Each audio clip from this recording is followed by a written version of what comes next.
One. Did you? I I don't thought know. I started off You the did last start it one. off. I just had Now the you do it. impactful line, I guess. Good evening, ladies and gentlemen, and Welcome to the first walk. I am very well aware that it could be the morning morning, or or it could be late at night that you decided to tune in. How great is this medium? You can listen to it whenever. You don't have to tune in at 8. you can be there and be square. Thank you, Fred. You're welcome. Yes. How was your weekend, Fred? My weekend was a lot of fun. Actually, it was the pre-weekend that got me. Pre-gaming for the weekend? No, it wasn't necessarily the pre-gaming, but now because of my work schedule, weekends are not weekends anymore. Saturday and Sunday are, unless you go culturally, where a lot of cultures actually. Well, no, because us, it kind of bookends it. But other cultures, if you see how they write the calendar, Sunday doesn't start the week, Sunday actually ends the week. Yeah. Yeah, No. culture, man. What's up with that? Yeah. Head explosion. I don't know. I really don't Sunday is know. either the end of the week or the beginning of the week for people. Yeah. I know the Romans, they counted up to the middle of the week, known as the Ides. Like Caesar got assassinated in the Ides. The Ides, the middle of the month, was considered the most unlucky time. Kind of like a full moon, like the Uh-huh. most chaotic time, Yep. where just unexpected things are likely to happen. Usually aligned with ill fortune, hmm and then it kind of settled back down to one. It just makes me think, too, and I don't want to start this conversation, but it was around the time of Julius Caesar where we added in July, right? Because July and August were named after Julius and Augustus Caesar. I mean, That's why. makes sense. That's Yeah. why October, Oct, is supposed to be 8, but it's the 10th month, Oh, shit. and Sept is 7. Yeah, so It got moved because of Julius and Wow. Augustus. And then you have the whole Gregorian calendar coming in later, and they had to shift it around and play with it, and pretty much play with time and rewrite it and timekeeping. So Octavian Augustus, he's probably the only guy that has 2 months named after him, right? Well, originally October was supposed to be the 8th month, so it wasn't really. Oh, okay. That's the whole Oct thing. That's just a coincidence that he was Octavian or whatever. But no, it's just August supposed to be after him and July after Julius Caesar. I see. Yep.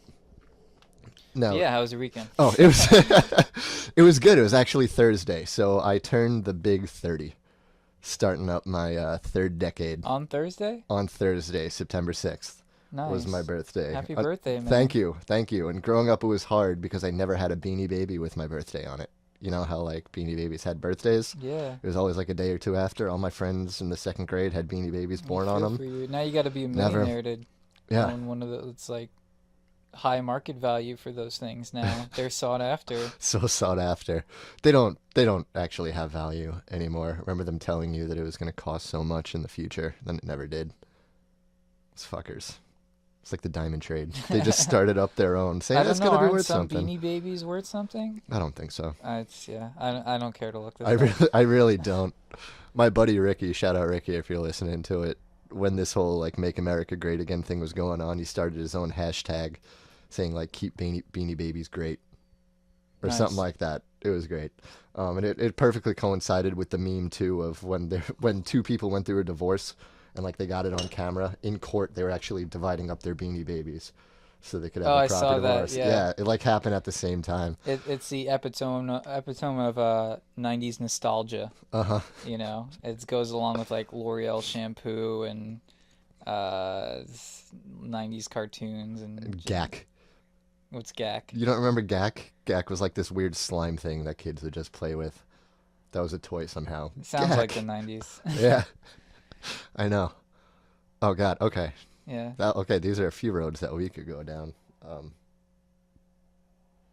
You just don't know what you give to your kids, which ends up as weird fetishes as adults. So have kids play with Gak and slime, and I'm sure your daughter's going to be the most popular girl in college. But whatever. We're not. We're not all going there. have Ugh. Slime time. It's like- so I don't even know. 30 was awesome. So I decided a week or two before. I'm not really the guy anymore to go out on drinking binges or anything like that. And I only had one day off, so I was like, what do I want to do? And as you guys already listened to our first podcast, kind of talk about human history, always enjoyed the Museum of Natural History, so I decided to drop acid at the Museum of Natural History with my buddy Eric. And hijinks ensued, I gotta say. Now, why did you think that would be a good idea? Um, just because Because I mean, for me, like that just sounds like a catastrophe waiting to happen. You know, like yeah. I would just get so in my head about social anxiety, or just even the thought of being in a big museum like that with that many people, knowing that home is over an hour away in a busy city. That would drive you crazy, right? Yeah, I just chose to not think about that. Really. Um, I I don't know what came over me, and it wasn't the award-winning Ben Stiller movies of Night at the Museum that really pushed me towards it either. It was You just were gonna I steal the Declaration of Independence. That's what you... yeah yeah right, it was Nick Cage's, but then there would have been a flaw in the plan because there's no Declaration of Independence in the Museum of Natural History. Um, no, I like learning things, and I think learning things while on different drugs is pretty fun. And it turned out to be. Fortunately, I went with the buddy system. Good friend of mine, Eric, and I went through. Fortunately, his day's off for Thursday too, so it all worked out pretty well. Mhm. And So maybe like some of the art would have been more perceptive to you, or you would have taken something unique from that experience. Where if you were just walking through this museum sober like everybody else, that you might miss some of the higher states of consciousness, or altered states of consciousness that these things were created or intended to be looked at in. I mean, maybe I You was know, like hoping. how much of that stuff was made with the idea of we're trying to access these other states or these things which are not tangible in this real world, Hmm. things that are not bound by the physical laws of the space, and put it into our art.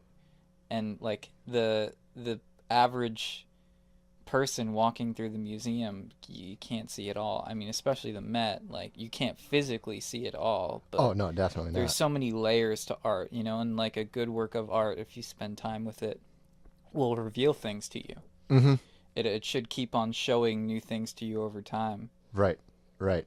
I wish that I could say that that was my immediate thought, but I just thought that it'd be cool, especially a drug that it's proven now for what it does to your brain of turning off the default mode network, that it makes you feel one with everything else, and you're essentially going into a building that is the cliff notes of almost everything that's ever happened ever.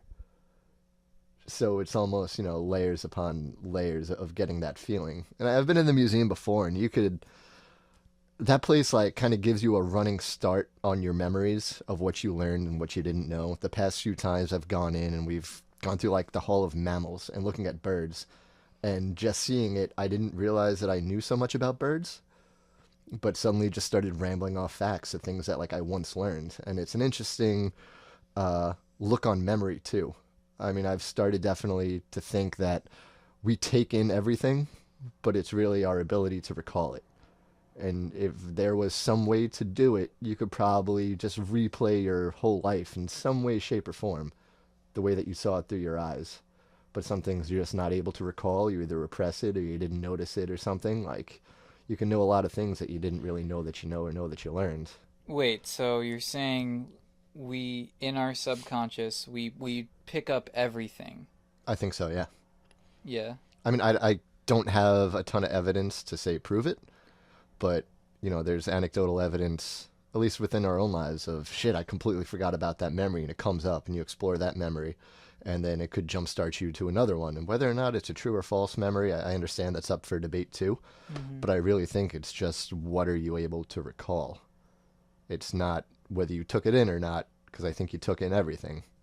It's just can you recall it properly? I get, yeah, it's one of those things where you don't know if you just can't recall it, or if you haven't gone deep enough into the recesses of your mind to bring it out. Mm-hmm. You'll never really get the answer to that, No, but no, I don't think so. I disagree with you. I do think that memories and things we learn are associated with neurons in our brain, and neurons die or they get blocked up. And it's unfortunate, you know, when like a person goes, it's like the entire nexus of everything that they know all dissipates at once. Like their whole lexicon of thought Mm-hmm. just crumbles. But with something like, dementia or Alzheimer's or neurodegeneration like that, it's like kind of this slow process of memories chip away at you. But also, hopefully, if you're, on the positive side, if your brain is creating new neurons that you can take in memories and learn new But things too. is it called Charles Bonnet syndrome or? But you've also have people with dementia. They suddenly go back to old memories of like when they were kids and start talking about Yeah. these things that are just kind of either been Well, because those repressed are the or. neurons that aren't dying. Those are the ones. Those are the memories that are sticking around. Yeah, I I'm mean, pretty sure. it'd be curious to see if like people with Alzheimer's or anything, if they ever talk about those memories while they were healthy, and then when they're sick and going down, suddenly those memories are coming to the surface. Mm. Like you could be a family, grandchild or a friend or niece or nephew, and an older relative could have it, and you find out they're talking about this, and then maybe you could talk to like their brother and sister, and then bring it up to them, and they could be like, "Oh shit, I completely forgot that ever happened." Kind of wiped it away from their Yeah. memory, or they just never knew that it happened. I mean, Mm. I don't. Memory is a weird thing because one, we don't even know where it's localized in the brain, do we? Like necessarily, the idea of like muscle memory and stuff. It's because you can chip away at parts of people's brains, and memories will still hang around. I mean, they say that smell is most directed to memory because of where um, the smell receptors are in the brain. It's like close to memories, but Mm. you can have you can be doing weird Different motions or things will listen. something. Yeah, I do Yeah. think. Or even songs. Like I can listen to songs from 2001. Suddenly I'm back in 8th grade remembering a lesson that I had, in English class in high school. I'll be like, "Oh, damn." Well, it You goes know? back to the recesses of your mind thing where you use your attention to put a magnifying glass on a certain time in your life, and usually people when they're close to death are reflective on things and they Mhm. want to think back on their life, so they're more inclined to, okay, what was my childhood like, what was the defining moments, and part of going in your own mind, I think, for humans as social creatures is to share these things with people. Mhm. So that's why I feel like old people sometimes when they speak to you and they're so eager to get out, they're so eager for a young person's attention Mhm. so they could just tell them everything about their life, is that it's a therapeutic process for them to go through. Like I remember the most I ever learned about my grandfather was the couple months before he died, because he was just an open book. There was no ego there, and he was able to tell me stories about um, his youth and things that he had trouble admitting to my dad. But because I was just there for him, and that it almost wasn't even about me, it was about relaying that information on to someone else, so it's not gone forever. So odd. Yeah, Like you wait that whole. I guess it's just what humans do. Wait till the very last minute to actually get out what's been yeah. festering at you, and just, or you need something to really put it through. Oh, absolutely. Uh, I mean, because then there's no like people have repercussions for what they say, but hmm at that last moment, it's who gives a shit. Right. I'm gonna say what I'm gonna say. That's why, like, you know, we're we started off this podcast. We're gonna get into this more. Your LSD trip to the museum, that sends off triggers for people. It still does. It's Yeah. not like it does 15 years ago, but it's like you're taking drugs and going to museum where there's kids at. Like, Uh huh. it's a real ethical issue for some people. I know. And that's why it took Francis Crick up until his deathbed to admit that he uncovered or first thought of the double helix molecular structure to DNA, the sugar ribose phosphate backbone that makes up the structure of DNA, Hmm. while he was under the influence of LSD. That's not something a reputable scientist can openly talk about. Well, It destroys careers. right. Look at what's Fortunately, happening to Elon Musk right now Oh after my he God, smoked that joint. he smokes a substance within lines, these imaginary lines where a whole bunch of the population of the country lives that voted that this plant would be okay, Yeah, to so smoke. yeah, so Elon Musk, founder of Tesla, SpaceX, one of the like modern day Batman's entrepreneur, like Edison kind of guys Yep. of our time, went on the most popular podcast, the Joe Rogan Experience, and smoked a spliff. He didn't And even inhale. and then his company lost like $3 billion. His stock dropped by like I, 5%. I was And gonna change the world, and then I got high. but then I think it went back up the next day. Everybody kind of overreacted Yeah. about that. Oh God, that's so silly. Yeah. Because I mean, how else do you get those ideas? I mean, sorry, if you're that smart to be like, I'm gonna have rockets that launch and ground themselves. I'm gonna, and it sounds like the ideas that come out of Tesla sound like just people sitting in rooms doing a whole bunch of drugs, coming out with outlandish ideas, right? I mean, uh, I'm gonna make cars that go 0 to 60 seconds with an engine that runs on electricity. Oh shit! An engine that runs on water. Like that was a running gag on like that '70s show. Hyde would get super high and talk about a car that's gonna run on water. Right. I mean, and then people are holding him over the fire for smoking a little bit of weed. I mean, what's his name? Carl Sagan was a huge advocate for marijuana, and he's the backbone of a lot of scientists in this Yeah. day and age. He wrote an essay. He had to publish it under a pseudonym because, again, what it does to people's reputation to come out and vouch for something like that about how cannabis sparked his interest in science and creativity.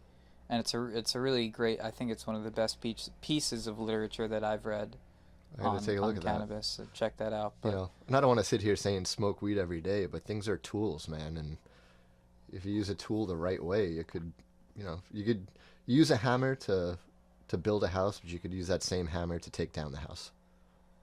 That's how I see it. So you gotta rely on people to use tools the right way rather than just condemn it.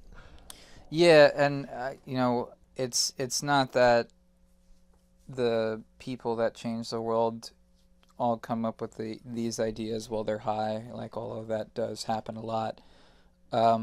It's about the fact that a lot of what these things do, at least the good ethnogens like cannabis or psilocybin, ones that have a net positive effect on the world, Hmm.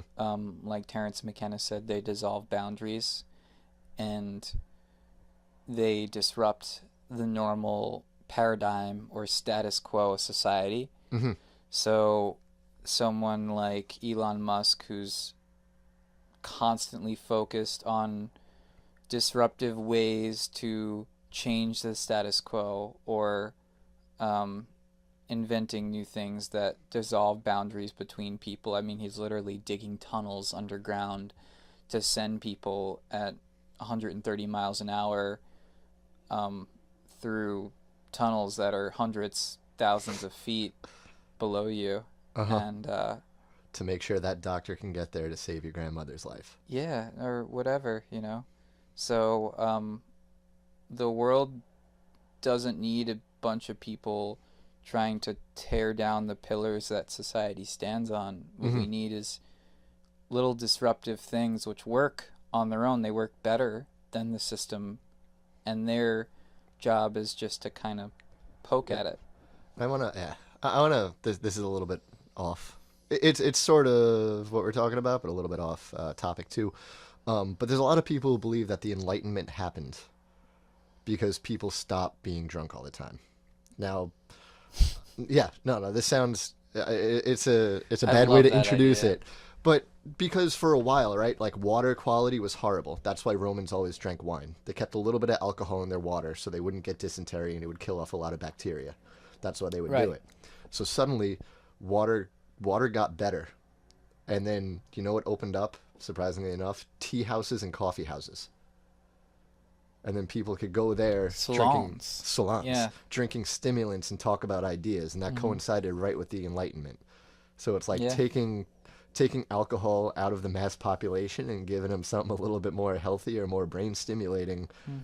Invented democracy. I mean that's a bold statement, but that's the time of Enlightenment was democracy and the ideas of men and America and natural rights and capitalism.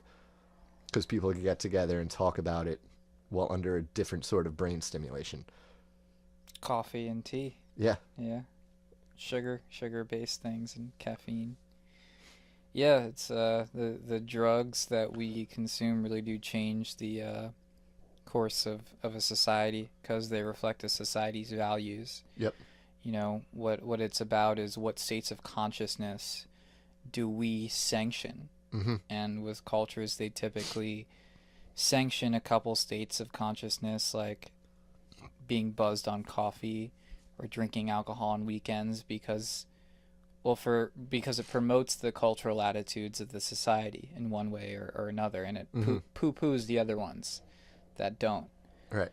And it's interesting now, you know, as there's a shift in the way people think and see the world, the drugs that we consider acceptable and the stigmas behind them are also shifting. Like, we could have never had this conversation about LSD 50 years ago on a radio show. Actually, 50 years ago.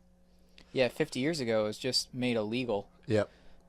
Maybe before that we could have, but yeah, these things come around. Yeah, and it's just people saying it. So, going back to your weekend. To my pre-weekend. I want to hear about this. So, we got there, and obviously, the children didn't want to go crazy. We understood we were, so we just brought 2 tabs with us, but took 1 tab in the beginning, and things just got giggly. Now, I've done psychedelics before in more private settings, and first time I ever did psilocybin was actually in a group of people who I only knew one person, and it was this big party around Memorial Day weekend in the backyard of my town, and the backyard is, you're right on top of each other. Mm-hmm. And people were chanting when they showed up. I wasn't prepared to do it, and I had learned a lot about it and read into it and really wanted to go in the correct mindset of doing this drug. And suddenly it just came out of nowhere. I don't remember who, it found me. I didn't find it. It found me. So I was like, all right, I guess I'm doing mushrooms. Let's do this. So I took it, and I got right instantly, I knew the neighbors were around and heard us partying. I was like, yo, I got anxious. I got scared. And this is the first time, and kind of this overwhelming feeling came over me, this voice in my head saying, hey, man, relax, it's cool. Nothing bad's going to happen. And, anxiety just went away. And I've had a bit of an issue with anxiety in the past, like most people. Nothing special. But it just completely went away, and it wasn't, I'm just free to do anything. Not free reign, losing all inhibitions, but just that weird feeling in your stomach, like things are going to go wrong, I'm going to get in trouble, everything bad's going to happen, just silently dissipated, and it just went away. So that's why I was kind of confident that I could do a drug in public and be okay, especially having a friend with me, is always a big thing. And I've been into meditation now for the past few years and whatnot, really learning knowing how to breathe myself out of it and calm down. You get good psychic defenses. You get a good spiritual armor. Yeah. I mean, you don't just dive into stuff like that. That's not necessarily the best idea. Really understand what it's doing in the brain, understand yourself before you're doing all this. Some people say, actually, it's better if you don't do any sort of psychedelic before the age of 25. Let you, really learn who you are before you do that.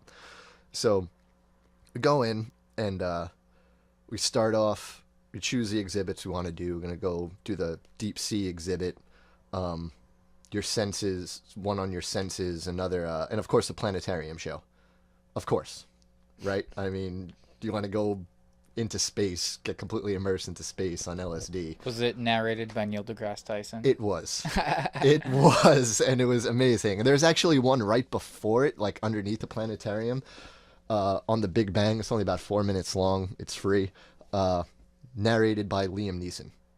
So it's just 2 of the most captivating voices telling you about the creation of the universe in the dark. Super fun. So we're walking around, and you're going through the dinosaurs. Well, we went through the deep sea stuff, which is stuff under the ocean might as well be aliens, I mean, they're just shaped by a completely different environment than mammals are. And it's wild to see it. And I had gotten into a little bit a few years ago on freediving. People who just dive down into the ocean on one breath. Really good book called Deep by James Nestor. He goes into different ocean science and stuff like that, and actually meets up with the lab that they recreated the primordial ooze that comes from, because the belief is within science that all life came from the sea, from deep natural vents and heat where I forget the chemicals right now, Right. Phosphorus, Right. whatever, Say creating no the more, basis. fam. Yeah. Yeah. I will say no more because I would just muckle it up. So, but they actually, within the book, they kind of talk and all crazy ocean science. So being there was super cool.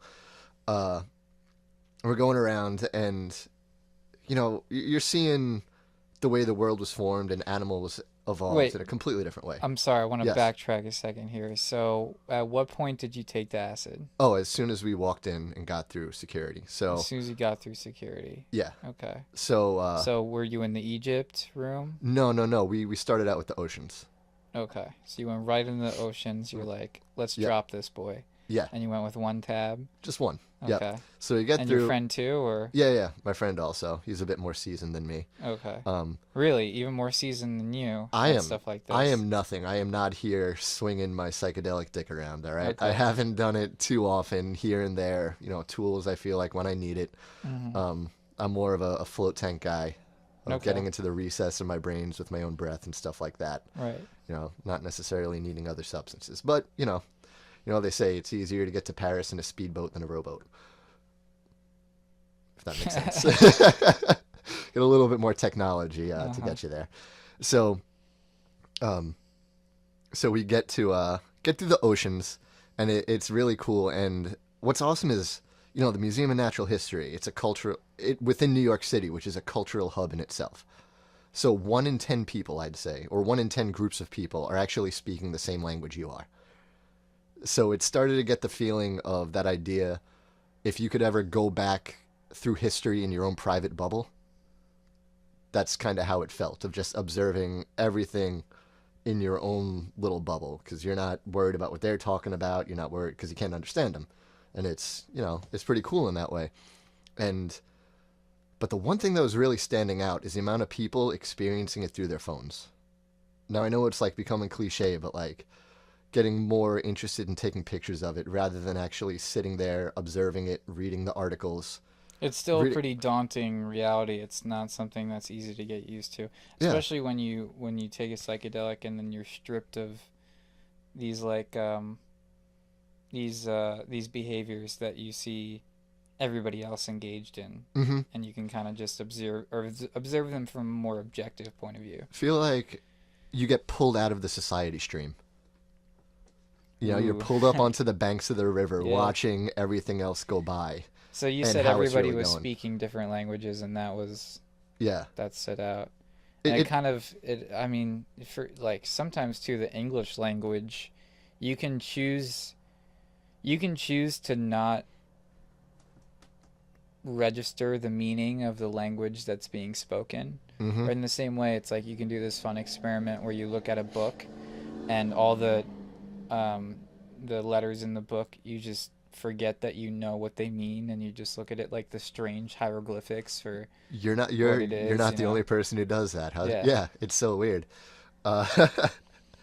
Yeah, so right. So going through, and it's like it just felt like you were finding little Easter eggs within the exhibits. Like not just there for it, but then the people around and the little things kind of just thrown into the exhibits, how it's set up. And the battle, they had one, dude, it was so cool. It was like, what kind of whale was it? A sperm whale fighting with the giant squid. And you really get into it, and you look at the details that they're putting on the suction cups of the squid, and and everything. You get lost in it. It's awesome.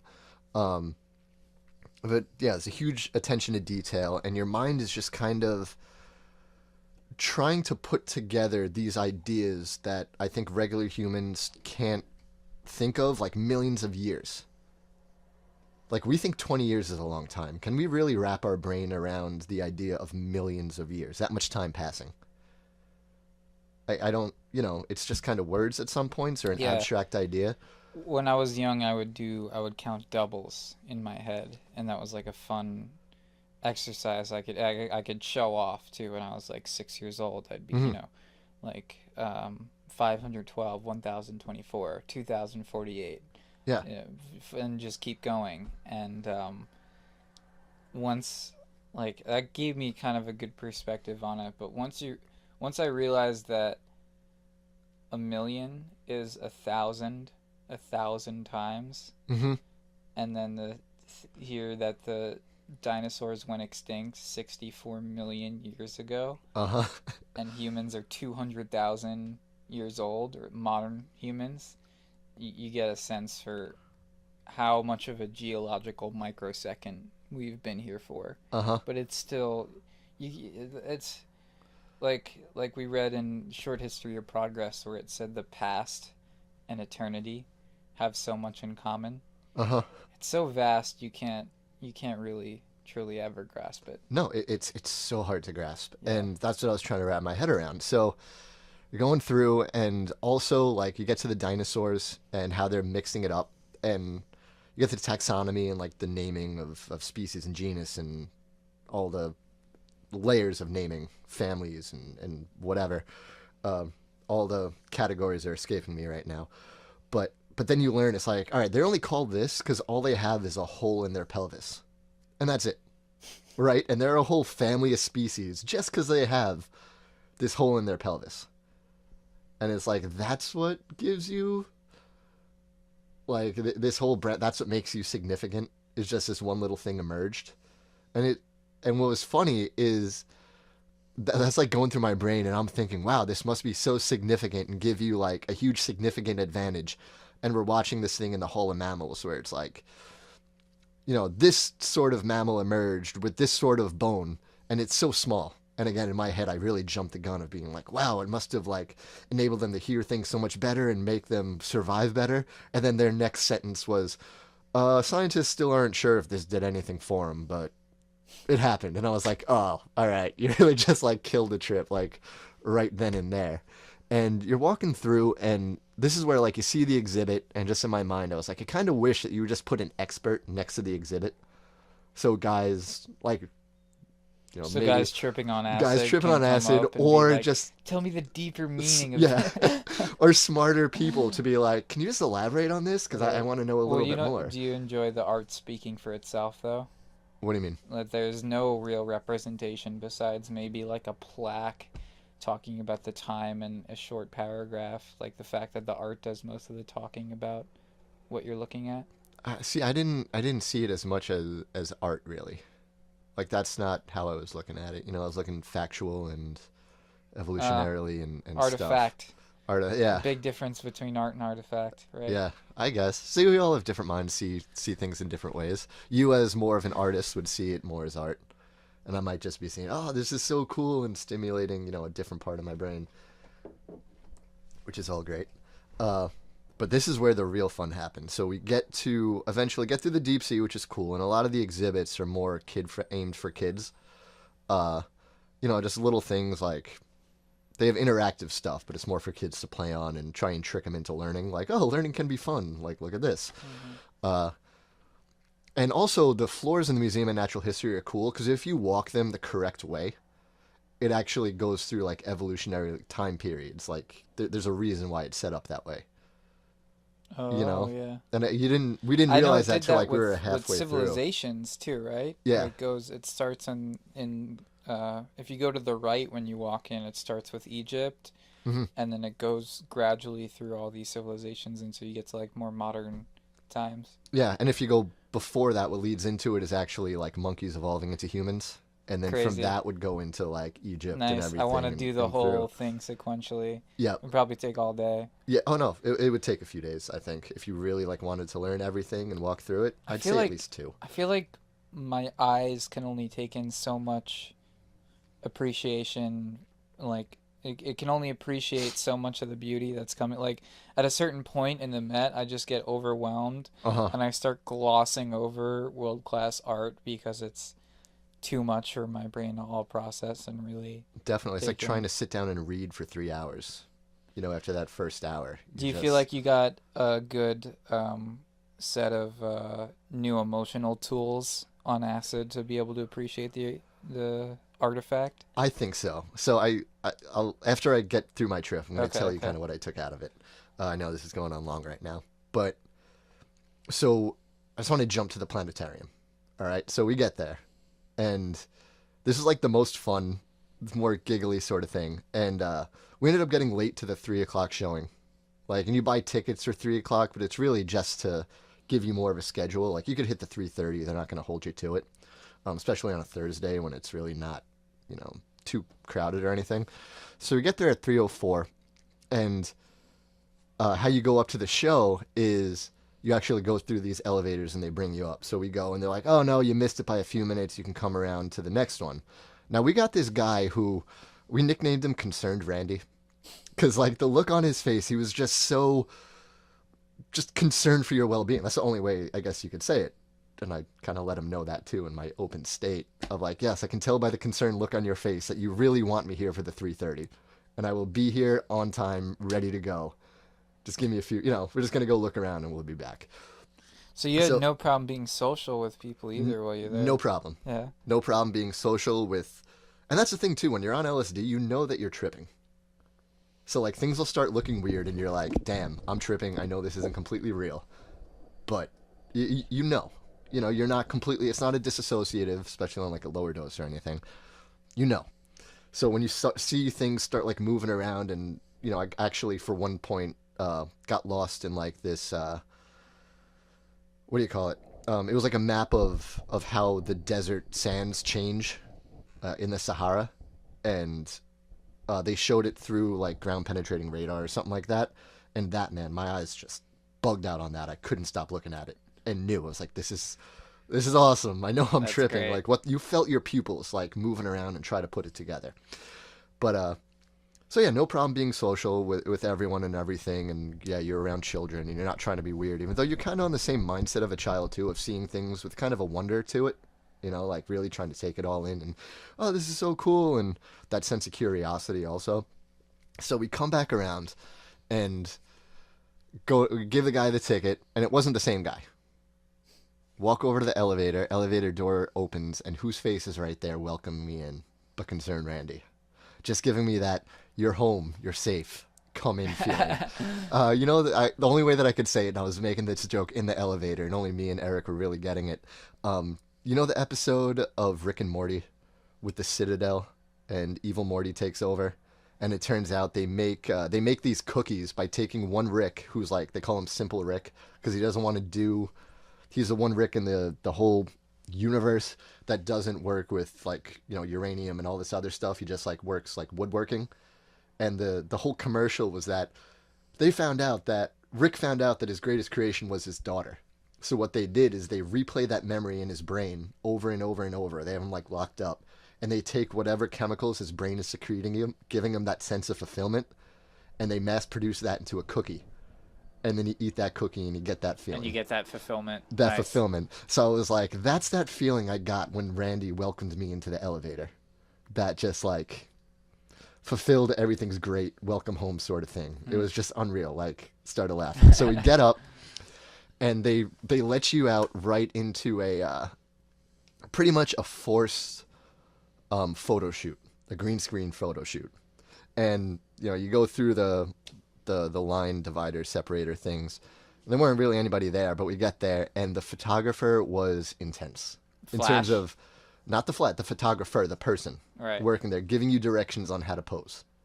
So he pulls us in. He's like, how you guys doing? And I looked at him just honest. I was like, dude, I'm tripping on acid. And he was like, oh, you too? And I was like, wait a minute. So we get there, and he's like, all right. And it's just me and Eric. He's like, okay, back to back, smile. Like the classic, like cross your arms, back to back smiles. Like, this is so cheesy, but whatever. Just grinning super hard. He's like, all right, look up at the light, like something dangerous is coming. So like you're pointing. It's like, okay, dinosaur claws. Ah! And just going like super intense. And then you go off into this pen where you wait, and Neil deGrasse Tyson's face is on this screen, like pretty much giving you a rundown on, his own show of like saying how awesome science is and the cosmos and everything like that. So you're waiting there with all these people, and you just feel like you're cattle in a pen at this point of just being held there. But in the background, you just hear looping that same photographer, like on autopilot, on high intensity of back to back, smile. Oh no, look at the light. Dinosaur claws. Ah. just on a loop over and over. And you know that it's not a speaker. This is a real human Yeah. on this. So like He's just on robot using the same like vocal inflections and tone the whole time, saying the Exactly. same things over again. it's yeah. it's an enthusiastic monotone. So like Eric and I we're getting in this guy's head from afar, being like, how does he get through the day? Like he has to be on some sort of drugs. How are you like what were his hopes and dreams of when he was a kid? Did he think like he's a grown man? He's like 45 doing this. Like having to be on this loop over and over and over of being like super excited when after a while. You think he just wakes up in the middle of the night, dinosaur claws, ah! Has to, right? Or does he, or is it a new thing every day? Is it a new thing every photo shoot? Generally, Like, I think when you repeat something that often, it's because you are on autopilot so much that you don't want to be creative. uh-huh. And when you stop your job, you hate that thing. You hate saying that thing. Uh-huh. At least personally, whenever I've had to like repeat a spiel or a rap or a orientation or whatever, Mm-hmm. it I'm like usually like, oh, I'm so glad I don't have to say that thing anymore. Exactly. So like, Yeah. you know, we were really feeling for the guy, Uh-huh. but at the same time it was hysterical of just hearing that loop in the background because they start bringing you into the theater or they lump you together.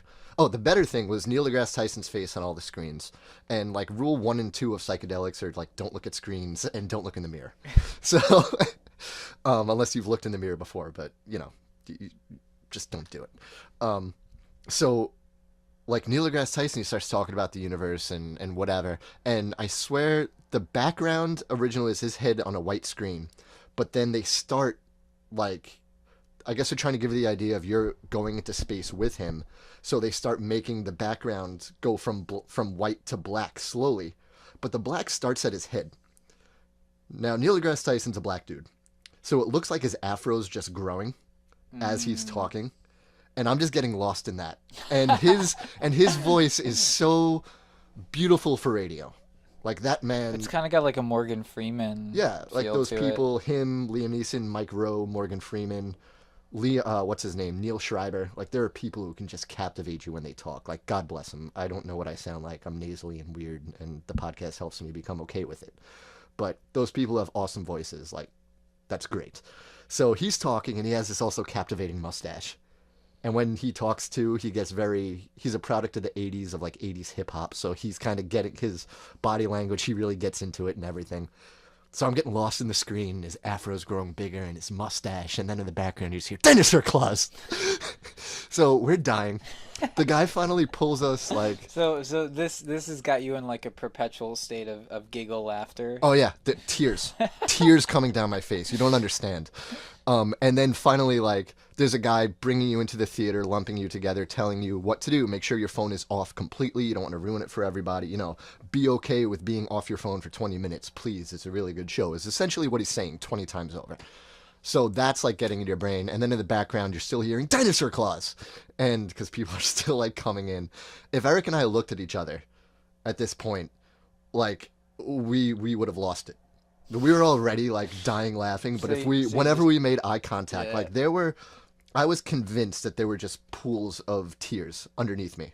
That's how much I was how much I was crying from laughing. It was so wonderful. So we get into the show, and truly like they make it ego dissolving in itself. Of look, the universe is huge and vast, and we're all working together, and we could all come together. You know, we're one small thing to learn about the secrets of the universe, and all these big things had to happen for us to get here. And it's beautiful, and it's awesome, and showing the cosmos, and you see, and it's just great, and you're immersed in everything, in the heart of the universe, and then you're also on acid, so you're like, your ego's just gone, just absolutely gone, and it's beautiful, just absolutely amazing. You're like, you're starting to understand, it's like things are disgusting and gross and violent and horrible, but it's all made us to where we are today, and it's wonderful. So we get out of the show, and the cool thing was too is you're hearing children going like, whoa, cool, and you're like, yeah, keep up that curiosity, like, Right. awesome, beautiful, keep going. So we get out the walkway that leads you back to where they're selling the photos of you doing the dinosaur claws. And I just stopped for a second, just trying to talk it out and piece it together to be like, yo, they zoom out of the universe and show you how everything works. And it looks like neurons in a brain, right?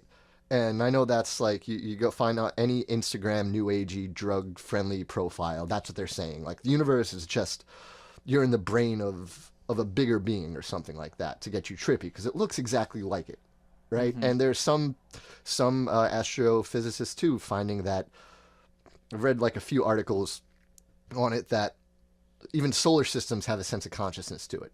Like stars they have this sort of electromagnetic radiation that almost like communicates between them. So it's weird. So I'm like, yo, are they doing this on purpose just to fuck with the people who are coming in on drugs? Like, are these the little things? Or are they just trying to make people feel smarter than what they are?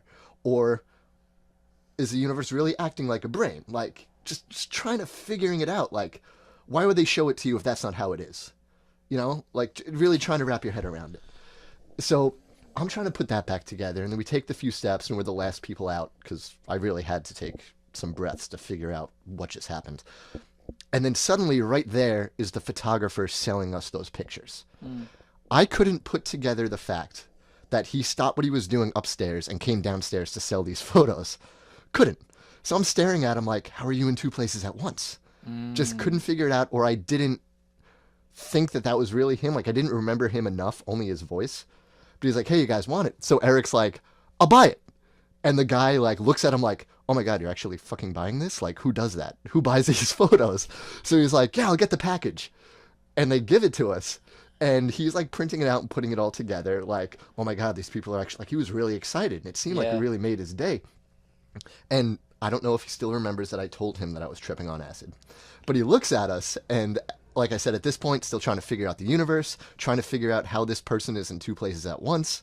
My brain's just on a lot to handle. I turned off the CPO, turned it back on, and it's just kind of rebooting up again. And the guy, I'm wearing this shirt, this Queens of the Stone Age shirt, and he looks at me, he's like, so level with me, Queens of the Stone Age, is that a band? And I was like, yeah. It's like, oh, but they're not around anymore, are they? I was like, no, they're still around, still playing. It's like, yeah, but what? They started in like the 70s, older? I was like, no, they're, late 90s, early 2000s, still putting out. They're pretty relevant. He's just like, oh. I was like, oh. It's like, I felt pretentious being like, this whole thing. And again, I'm still like, this is that photographer, right? Who has to go on autopilot all the time? Like, I also felt bad for this guy. Sounds like you're really in your head about it. And when he asked you a question, you were kind of like feeling off. Yeah. And then he's like, so you guys are still in school? And I was like, what does that mean? What are you asking? And like Eric, he's not. He's like, yeah. He's like, oh, that's okay if you are. And he like winks. And I was like, what is going on here? Like, I'm trying to put pieces together. Is he about to add? Was that kind of code for being like, oh, you guys are still tripping? Or is he going to start asking me for school supplies and like asking for drugs? Like, I didn't know what he was doing. So we're like, all right, thanks, and like just walked away. And then I had to look at Eric. I was like, that was a photographer, right? He was like, yeah. And I was like, oh my god. And then concerned Randy's over in the corner. And so I'm like, this is fucking hysterical. Like, this is amazing. Like, everything that just happened was finally hitting me. Just laughing hysterically. And we're walking around, and they have exhibits, like tier levels of exhibits, and pretty much explaining how big things are. Like, in perspective, they start at nanometers or whatever, how like the perspective of how big things are and how small things are in terms of atoms, all the way up to like the sun and stuff, and you could walk around. So we're on the top level, like kind of slowly starting to go down, and suddenly I'm reading it and laughing. I was like, yep, this is how I spend 30. I drop acid at the Museum of Natural History, all this shit happens, I cry till, I laugh till I cry, this is amazing. And then I look down, and I've never seen a more confident man in my life, full beautiful mullet, like just shaved head, like out of the 80s, with this big mustache and fanny pack, just standing there really into this, like, this space exhibit. And at that point, my brain just went again, boop, just died. Just died. I'm like, this is the greatest day of my life. Like, this is just having him. And I almost wanted to walk up to him and be like, are you being ironic? Or are you really a different... Or are you really the same species of me, but you're going to pull out a dead bird from your fanny pack and be like, this is my best friend that I've had since the second grade. Like, like I've had weird facial hair where I probably look like a serial killer to some people, but I'm a fairly normal guy. Or there are people who wear that facial hair because they're just weird as fuck. and you just kind of don't know. So it was such like you're in a museum, and the exhibits in my brain aren't just the exhibits are exhibits, and then the people there, looking in on humanity, being outside that society stream is an exhibit in itself. Right. So you're like, whoa. Well, For like my experiences, when you're in a place and there's it's like an average place, the other people that you're tripping with are in color, Yeah. and everybody else is in gray. I Yeah. mean, not literally, but that's what it feels like. I want to revisit that in a second. And you have a couple characters that you are involved in the story that are just so much color for Yeah. you, and everybody else is kind of like gray. Yep. That you don't associate many attachments to them. I want to revisit that in a second. So we go through, then we end up going to the civilization part, and we started with the monkeys going to Oh my god! humans So and you then into just got to the humans part. Yeah, just get to the Yeah, humans. And how are you feeling at this time? Awesome. Yeah. Awesome. First off, I also thought that like in the grand scheme of like showing how big things are, I'm upset that they never threw in like a your mom joke of being like getting to Jupiter and then it being like your mom, like something like that. So we get to, I'll speed this up a little bit, get to the evolution thing. And what got us again is just, again, the people there is you look through, they show like the monkeys or the early monkeys evolving into humans and showing skeletons and whatnot, that whole idea. And I'm a little bit upset that at the humans or at the end of that, they don't just have a mirror. Because they should. Of being like, after this evolves, after Homo florentis, after Homo neanderthalis, it's you. They should. But instead they just had a regular human skeleton.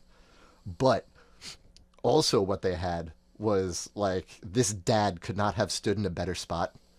Of just like dad bod, kind of a gut, fanny pack, just like standing there of like modern human. He was like telling his kids to go, didn't even know what he was doing, just like drinking a big gulp.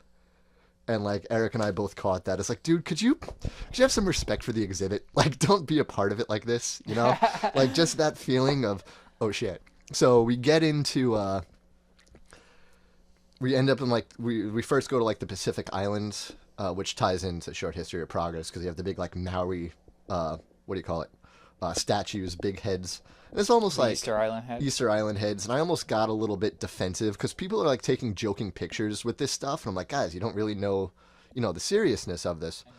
So I know that I'm like joking around on the whole thing too. So it was kind of like the battle in my head to be like, I let it go though. That was like my first knee-jerk reaction. But the cooler thing is you're looking at all these anthropological studies of these people who dedicated their lives from the Western world going out to what they call, non-civilization, I guess we'll call it, or barbarians, however you want to say it, for the idea of people living in just huts on an island or whatever, that whole kind of thought and stereotype about it. And I'm looking, reading, and they're starting to talk about their economies to be like, oh, the man on the island with the biggest shell was the most important and everything else. I'm like, yo, take technology out of the picture and we're doing the exact same thing. So, so things got a little bit more real in my brain while, looking at studying humans, not just skeletons or fossils or anything. Like, this is how humans lived a few hundred years ago. And we think of them as savages. It's like, well, what's the difference? If they had the ability to make cars, houses, or whatever, their idea of whoever had the most materials and whoever could accumulate the most materials was the most important person.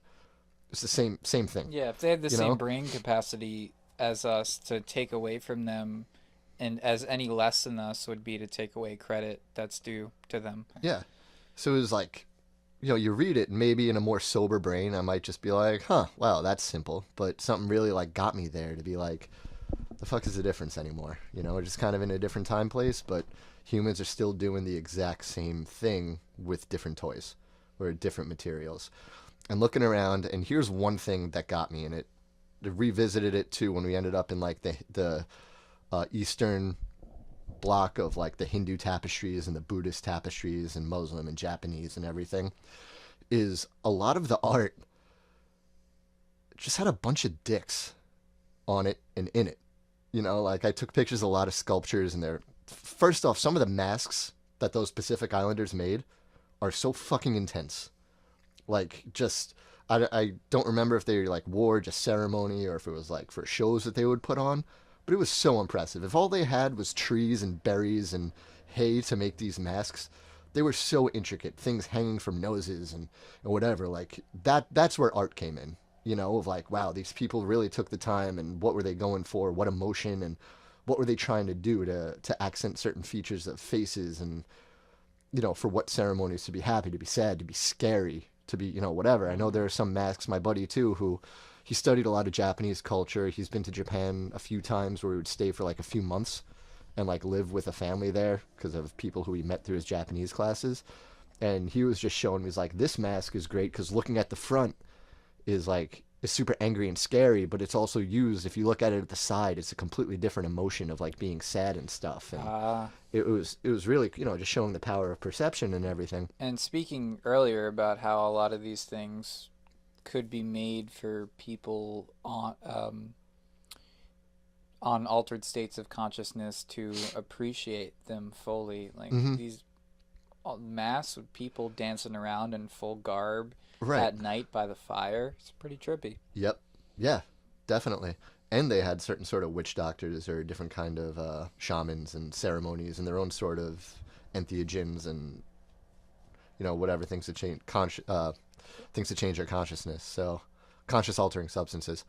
So yeah, so it was awesome, but it got like really real, and it really brought me back down to earth and looking around this stuff, and then, you know, you get through it, and like I said, the Hindu and the Buddhist stuff, man, it was so beautiful, and you get lost and you start looking at it, and there's really so much detail, like in a tapestry, and some of them are portraits of famous people or famous leaders or whatever, and it started to make me think, like, the way that they're posing, first off, like in this day and age, is going to be on a heavy metal album or something like that, you know, or like 80s metal of like King of the Universe thing.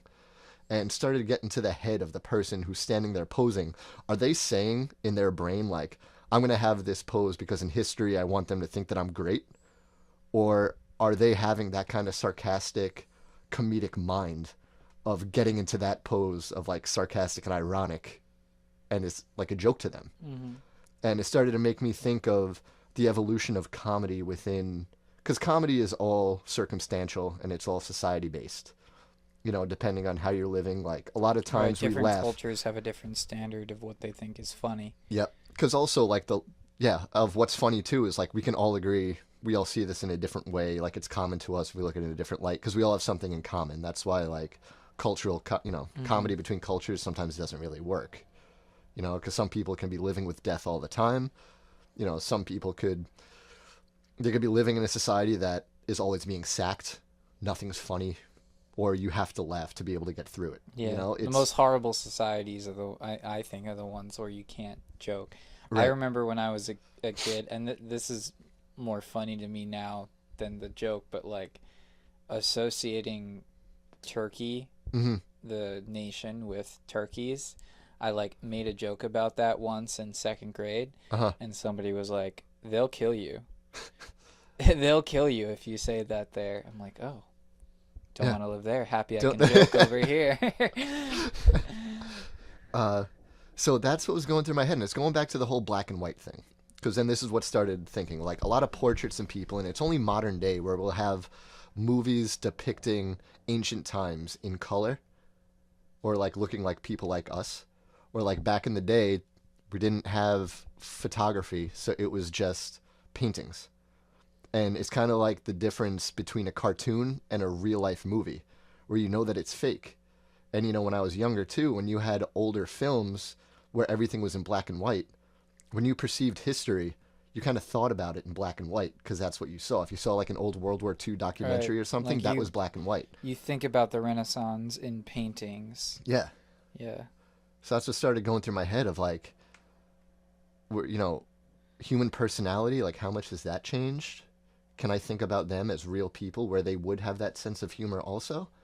Or were they just that stoic because that's what the paintings kind of perceive them to be? You know, like how they're... It's how they wanted to be perceived, or how they wanted the people of their time to be perceived.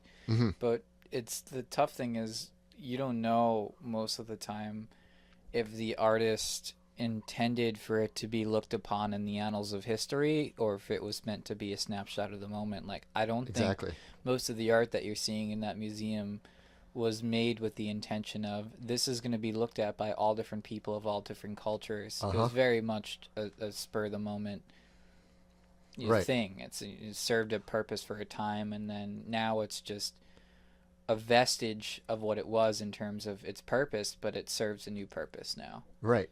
So yeah, I was trying to wrap my head around that too, and it was just, God, it was so mind blowing. Like, I want to go back there, even in a sober mind, thinking about it like that, and just really, taking time with it and looking and trying to get into the heads with a regular brain.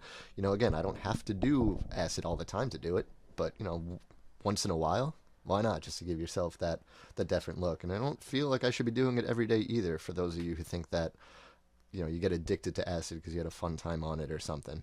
So, yeah, I think you could probably, you don't have to keep on defending or throwing that caveat in at this point.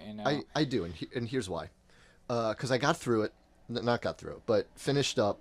The museum closed and we left and we went out to Central Park, which is cool because like Central Park, thinking about it, is an exhibit in itself of like what is really nature in the city.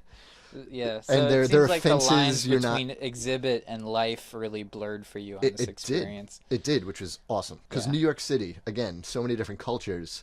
You look at it as an exhibit. What can you keep learning? What is on display? How are we really suddenly like? I ended on cultures ending a few hundred years ago, and then I jump out into a culture now today. So it's like, here's the rest of the world. Like, you just learned everything up until this point for the most part, or the cliff notes of it, and now go out into the world that, we are today. Like, I just got a running start into the cultures of New York. And I was like, this is fucking awesome. And you see homeless veterans, and you see rich people, and you see people from China, and you see people from South America, and everywhere just here. And it was, oh my God. And then Concerned Randy came in my head, and I started laughing hysterically again. But it was nuts. And you see the businessman who's got like vices eating him up, walking through the shadows of Central Park, and you're like, this dude has nothing good on his brain right now. And then you see people just taking photo shoots to capture like the beauty of the Central Park lake, and gay people rowing themselves in a boat, and then straight people next to them, and everybody just like living in this one big culture. And you're like, damn, like, it truly mind blowing. Yeah. And then you look up and it starts like downpouring, raining, and it was so strange. So we go. You just got a one wide-ranging dose of perspective. Yeah. It sounds like that's what the museum and what LSD gave you. And just layers on layers on layers. And then we get to, and this is why I say that I have to put this caveat out there. Because we were eating, and my sister called me for my birthday, and my nieces all wished me a happy birthday. And I'd never really been open about talking about all this. It was to my family, because they just don't understand it. We're on different wavelengths, and I also feel a little bit like I should be somewhere else in life, but whatever. But I've always been close with my older sister. She's 10 years older than me. And she was like, oh, what did you do today? I was like, well, I dropped acid and went to the Museum of Natural History. And then she started talking to me, like, kind of joking, even though if I didn't tell her, she wouldn't have known. She kind of started talking to me stereotypically, like I was high or something, like, oh, did you have fun? Like, that sort of, I know it was in good faith, but that's the stigma. Right. I told my buddy too off in Massachusetts, like, yo, I texted him, I was like, this is how I spend 30. I'm tripping at, I'm on LSD at the Museum of Natural History. And he sent me like quick GIFs from like 22 Jump Street when they're tripping on drugs and stuff. And he's never done psychedelics. And I'm like, yes, but maybe no. A poem from Rumi and yeah. Well, he doesn't even get that. He's not that cultured. Okay. Dan, we're friends, but you're not. And so like all this, and I was like, yeah, but no. Like, I am laughing hysterically, but it's just not how it's portrayed in the media. It's like my thoughts are completely different here. It's not just me being a goofy child in my own feces, or, whatever people might think of it. Mm-hmm. And then, the next day, wake up, and what I took from it all was doesn't matter how big you are, like a mammoth or a dinosaur, we all end up dying and, just bones. Like, you're not going to last. Right. You know, even What these mighty nature leaves things. behind is bones, Yeah. fossils. If you're lucky. If you're You know, if you find Yeah. a tar pit or something like that. And two, the art that survives. Oh, that's the other thing with the Hindu tapestries or the Buddhist tapestries. They spent a lot of details on like the hair coming out of humans' assholes. And I just really noticed that. Like, they really detailed the asshole on humans. It's strange, the naked ones. So that's what's going through my head is like all this art that we consider beautiful and cultural is just a bunch of dicks and assholes. And it came out to be like, look, a game is more serious. A game is more fun when you take it seriously, but seriously, it's just a game. And I know I can't walk up to people who are going through harder shit and being like, dude, it doesn't matter. Life's just a game, you know. But in my own mind, it was that. It was, you know, it's a game that's much more fun when you take it seriously. But Yeah. seriously, it's just a game. There's a simultaneous level of seriousness and level of it's not so serious that you need to walk around with Yeah. if you want to keep a sound head on your shoulders, because you can go too far in either direction. Right. Like Ken Kesey said, you can't let the humor blot out the pain, Mm-hmm. but you also can't let the pain blot out the humor. Right. And going back to what, you know, the evolution of humor. But then a few days later or sometime later, I dropped acid again at not a very smart time. And it was a little rough. It wasn't necessarily a bad trip. It was a little bit more than I had done, just because I had it, which is unfortunate and whatever. And it was a rough day. But I got through a lot of shit. Helped with a lot of friends, just had good conversations. And again, knew I was tripping and stuff, just wrapping this up. Got through. But it was almost like I needed it, because the next day woke up, better perspective on life, didn't want to drink, didn't want to do dumb stuff, wanted to work harder. Listen to the right music. I really think it's important to like do a kind of a trip like that and then wake up with a clean slate and just put the right programming in your head. You know, I mean, my guy's Frank Turner in terms of music, like just as a complete positive message.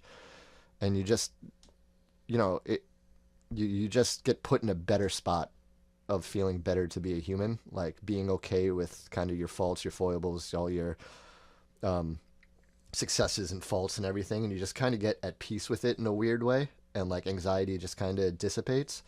And I was thinking, I was like, I could have a night of drinking that people tell me to do. And what happens the next day? I wake up, I throw up, and I hate myself for 2 days.